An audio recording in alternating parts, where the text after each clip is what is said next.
You just crushed a workout. You're feeling powerful, motivated, and ready to refuel. You open Instagram, and there it is. A fitness model with razor-sharp abs holding up a shake and promoting the revolutionary diet that got them there. The promise is intoxicatingly simple. Follow these rules, eat these foods, and this godlike physique can be yours. It's the perfect solution you've been searching for. But if these diets are so perfect, why is a new one trending every 6 months?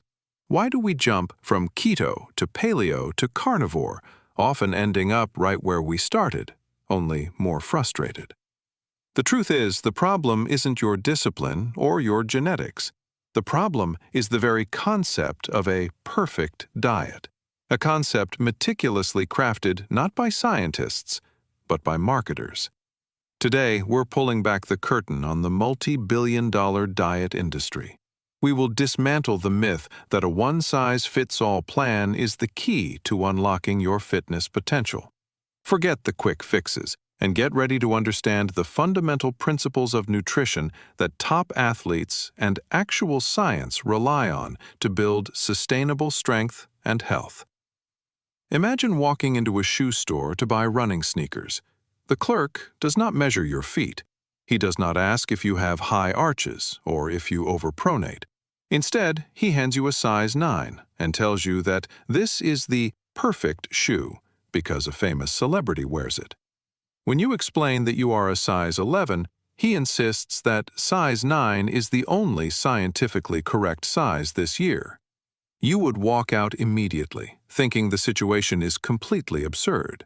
Yet, when we open our social media feeds and look at nutrition advice, we accept this exact logic applied to our internal biology.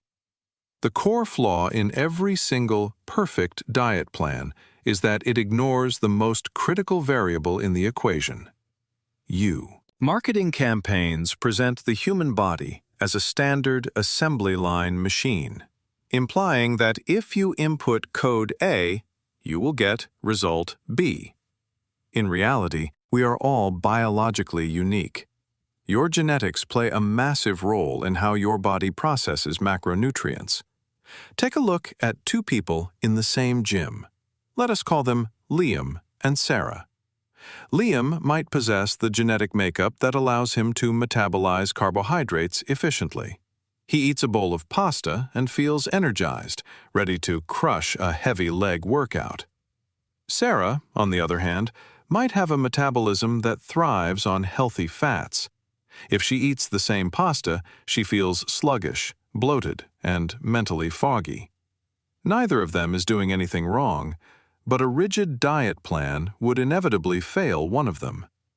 Your activity level further dictates your needs in ways a generic PDF file cannot predict. A 22-year-old who is training for a half marathon burns fuel differently than a 35-year-old who lifts heavy weights 5 times a week. The runner needs glycogen stores replenished constantly, while the lifter might prioritize protein synthesis and different energy systems. Then there is the gut microbiome, a unique ecosystem of trillions of bacteria inside you that influences how you extract energy from food. To say that one specific method, like extreme low carb or strict veganism, is universally optimal is like claiming that one specific prescription strength of glasses will help everyone see better. It is not just ineffective, it is a denial of basic human biology. Beyond the biological mismatch, these commercial diets rely on a psychological game that actively sabotages your progress. To sell a new method, marketers need a villain. In the 90s, fat was the enemy. Today, you often hear that carbohydrates are evil. This moralizing of food creates a powerful trap known as the forbidden fruit effect. The moment you label a specific food group as bad and completely restrict it, your brain begins to crave it with intense focus. This is not a failure of your willpower, it is simply how human nature works. Consider a scenario where you decide to cut out all sugar because an influencer said it kills gains. You hold out for 3 days. By day 4, you are not just hungry, you are obsessing over a donut. Eventually, the dam breaks. You do not just eat 1 donut, you eat 3, plus a bag of chips. This cycle of restriction inevitably leads to binging, which is followed by overwhelming guilt. That guilt often makes you feel like skipping your workout because you feel you have already ruined your progress. Marketers exploit this cycle brilliantly. They create the problem by demonizing a normal food group, and then they sell you the solution. Suddenly, you are buying their overpriced keto-friendly bread, paleo-approved cookies, or low-fat snack bars. They are not selling you health. They are selling you a temporary, expensive fix to a problem that they invented in the first place.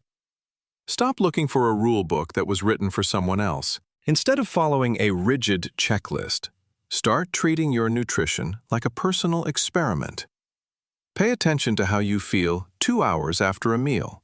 If you feel strong and focused, take note. If you crash, adjust. Your body is constantly sending you data. It is time you started listening to it.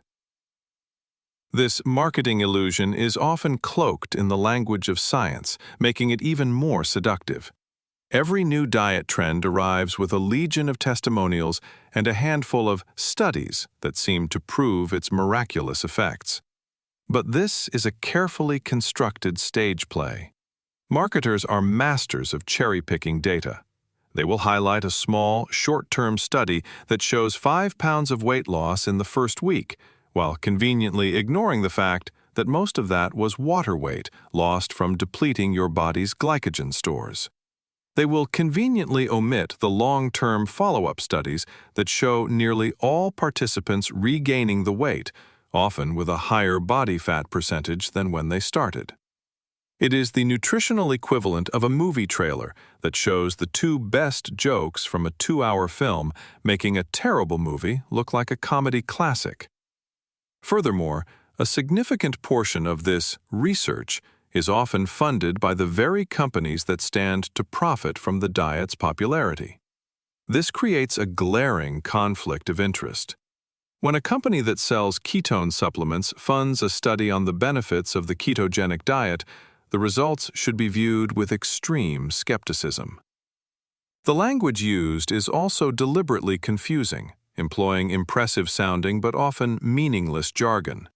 Terms like metabolic reset, cellular detoxification, or fat-burning mode are thrown around to give a veneer of scientific legitimacy to what is, essentially, just a restrictive eating pattern. They are not designed to educate you. They are designed to intimidate you into believing that you need their specific product or program to navigate the complexities of your own body. The promise of speed is another cornerstone of this deception. We live in a culture of instant gratification, and the diet industry preys on our desire for immediate results. Lose 10 pounds in 10 days. Get a 6-pack in 4 weeks. These headlines are incredibly alluring because they offer a shortcut, a way to bypass the slow, unglamorous process of consistent effort. But true physiological change, the kind that involves building lean muscle and losing body fat in a sustainable way, is inherently slow. Your body is not a computer program that can be rapidly recoded. A drastic drop on the scale in the first week of a new diet is almost never pure fat loss. It is a combination of water, glycogen, and, most destructively for your metabolism, precious muscle tissue. This is the cruel irony. The very diets that promise a lean, athletic physique often achieve their initial success by cannibalizing the muscle that creates that look in the first place. This is why it is crucial to shift from a dieter's mindset to an athlete's mindset. A dieter asks, "What foods are forbidden? What can I cut out?" Their relationship with food is based on subtraction, restriction, and fear.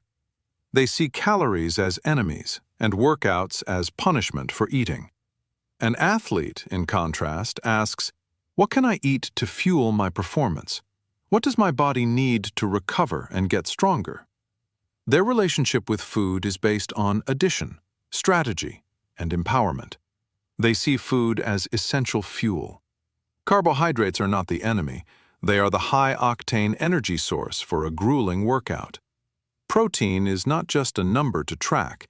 It is the raw material needed to repair and build the muscle they just worked so hard to break down. This fundamental shift reframes the entire conversation from one of self-punishment to one of self-investment. You stop trying to shrink your body and start focusing on building its capacity. This marketing-driven cycle also creates a phenomenon known as decision fatigue. When you're forced to constantly police your food choices against a long list of arbitrary rules, your mental energy gets depleted. This is the same finite resource you need to push through that last set of squats or stay motivated to meal prep for the week. The perfect diet, with its endless restrictions, doesn't just fail you biologically, it exhausts you mentally, making it harder to make good decisions in other areas of your fitness journey. Think of your willpower as a battery. Every time you have to say no to a food you genuinely enjoy for a reason that isn't rooted in your actual health goals, you drain a little bit of that battery. Eventually, it runs out, and that's when the "what the hell" effect kicks in, leading to choices that completely contradict your goals. A truly effective nutritional approach should simplify your life, not complicate it.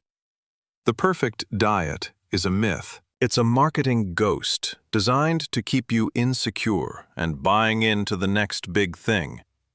The relentless search for this magic bullet is the biggest obstacle standing between you and your fitness goals. The power isn't in a meal plan you downloaded or a guru you follow. It's in understanding the foundational principles of nutrition and learning to listen to your own body's signals. Break free from the marketing cycle. Instead of asking, "What diet should I be on?" start asking, "What does my body need to perform at its best?" Experiment, track your energy levels, and focus on building habits, not on following rules. The most optimal diet isn't one you find online. It's the one you build for yourself, one workout and one meal at a time.